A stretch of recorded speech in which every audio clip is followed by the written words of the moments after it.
Cuba bagi tahu dekat Abah. Orang susah tu dia macam mana? Dia tak ada duit.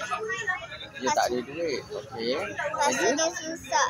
Dia tak dapat makanan. Tak ada makanan, tak ada rumah. Tak ada pula. Kena buat macam ni. Bila ada banyak benda nak cakap, kena buat macam ni. Pertama, macam ni.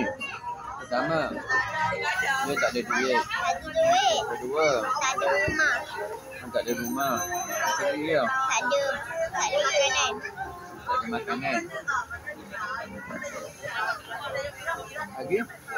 Awal buat. Tak ada apa?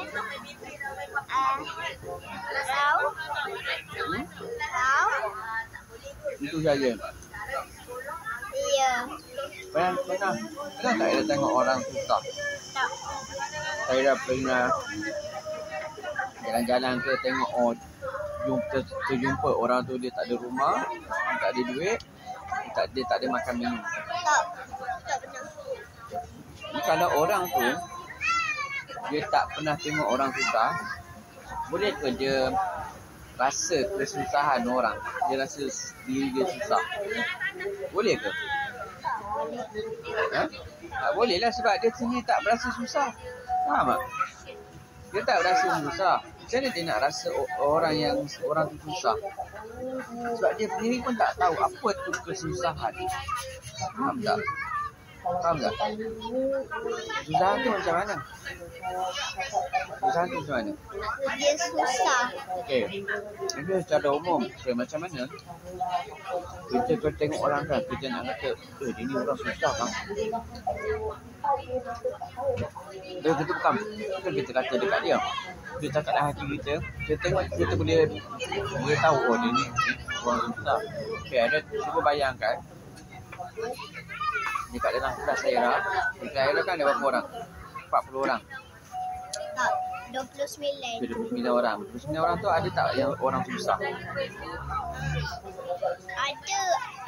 Tapi lain lah. Ada yang anak yatim. Okey. Macam mana ada rasa dia tu ialah orang susah?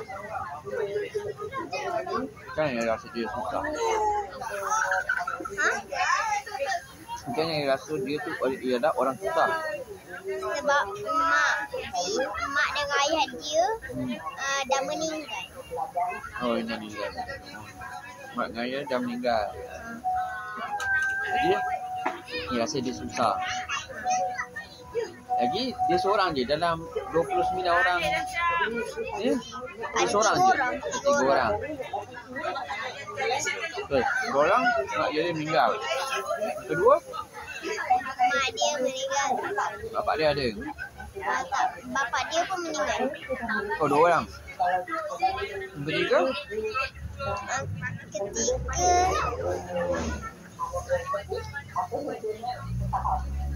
dia meninggal tu sebab apa?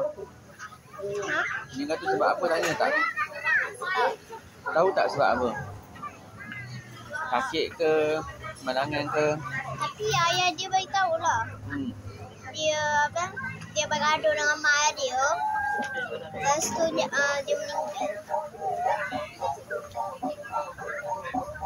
Okay, yang ketiga tu sebab apa? Ha? Bawa air dah kena tutup. Ha? Apa-apa sejak dia tu. Banyak apa?